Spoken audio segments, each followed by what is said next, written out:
आज आपण कुरकुरीत बटाट्याचे वेफर्स बनवलेले आहेत। वाळवणीचे पदार्थ बनवायला वेळ लागतो। शहरामध्ये 80 ते 90% लोक फ्लॅट सिस्टम मध्ये राहतात, तर त्यामुळे वाळवणीचे पदार्थ आपल्याला बनवायचे असतात, पण जागे अभावी सूर्यप्रकाश घरामध्ये येत नाही, त्यामुळे आपण वाळवणीचे पदार्थ बनवू शकत नाही। तर त्याकरता हा बेस्ट ऑप्शन आहे। अशा प्रकारे तुम्ही वेफर्स करून पहा। अगदी कुरकुरीत वेफर्स घरच्या घरी तयार होतात। 25 ते 30 रुपयामध्ये अगदी 1 किलो पेक्षाही जास्त वेफर्स घरच्या घरी तयार होतात आणि तेही अगदी कमी वेळेत।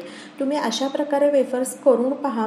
वेफर्स अगदी कुरकुरीत होतात। मार्केटमध्ये ज्या प्रकारे वेफर्स मिळतात त्याच पद्धतीचे वेफर्स आपले घरच्या घरी तयार होतात। अशाच नवनवीन रेसिपी पाहण्यासाठी चटकदार बाय मोहिनीला सबस्क्राइब करायचं आहे आणि बेल आयकॉनवर क्लिक करायचं आहे, म्हणजे नवनवीन व्हिडिओज हे तुमच्यापर्यंत पोहोचू शकतील।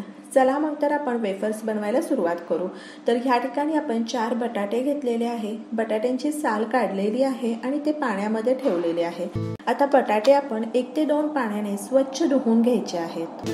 तर ह्या ठिकाणी बटाटे धुवून झालेले आहे। एका सुती कपड्यावर बटाटे ठेवायचे आहेत आणि बटाटे अगदी व्यवस्थित कोरडे करून घ्यायचे आहेत।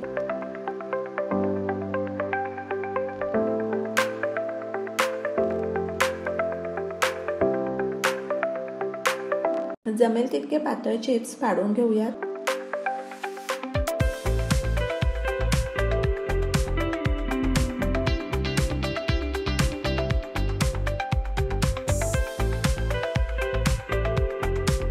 तर ह्या ठिकाणी चिप्स पाडून तयार आहे।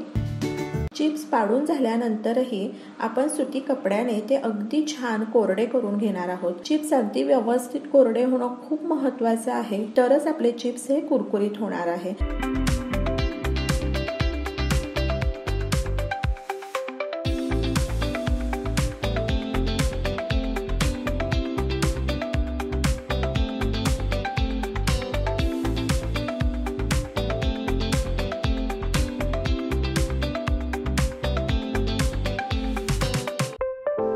एका बोलमध्ये 1 चमचा मीठ घालायचा आहे।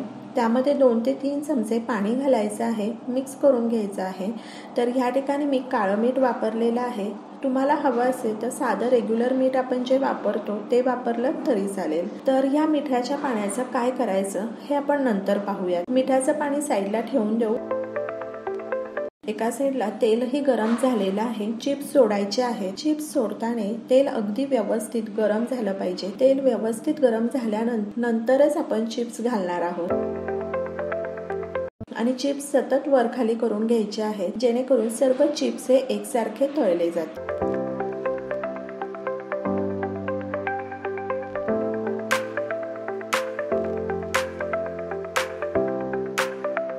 आता ह्या ठिकाणी तुम्ही पाहू शकता जवळपास 80% चिप्स आपले तळले गेलेले आहेत। 80% चिप्स तळल्यानंतर मिठाचं पाणी घालायचं आहे। मध्यभागीच मिठाचं पाणी घालायचं आहे, जेणेकरून सर्व चिप्सला मिठाचं पाणी हे लागलं जाईल आणि अगदी अर्धा मिनिटाकरता चिप्स छान फ्राय करून घ्यायचे आहेत आणि काढून घेऊया। अशा प्रकारे जर आपण मिठाचं पाणी घातलं तर वरतून मीठ लावायची काहीच गरज नाहीये। एखाद्या मिनिटाकरता झाऱ्यावर चिप्स ठेवायचे आहेत की जेणेकरून एक्स्ट्रा तेल हे खाली पडेल। चिप्स अगदी व्यवस्थित तळून झालेले आहेत, काढून घेऊया आणि अशाच प्रकारे इतर चिप्सही आपण तळून घेणार आहोत।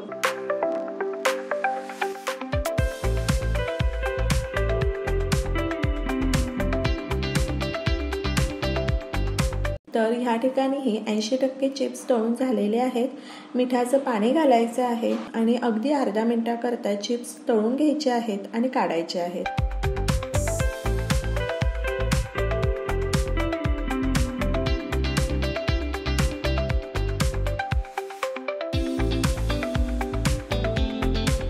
तर ह्या ठिकाणी तुम्ही पाहू शकता अगदी बाहेर सारखे कुरकुरीत चिप्स घरच्या घरी तयार आहे आणि हे चिप्स बनवायला फारसा वेळही लागत नाही। कृती ही अगदी सोपी आहे। तर अशा प्रकारे तुम्ही चिप्स करून पहा आणि मला सांगा कसे वाटले ते। तर अशाच नवनवीन चटकदार रेसिपी, पारंपरिक रेसिपी पाहण्यासाठी चटकदार बाय मोहिनीला सबस्क्राइब करायचं आहे आणि बेल आयकॉनवर क्लिक करायचं आहे, म्हणजे नवनवीन व्हिडिओज हे तुमच्यापर्यंत पोहोचू शकतील। आणि वेळात वेळ काढून तुम्ही माझी ही रेसिपी पाहिली तर त्यासाठी तुमचे खूप खूप खूप धन्यवाद। पुन्हा भेटूया अशाच एका नवीन रेसिपी बरोबर।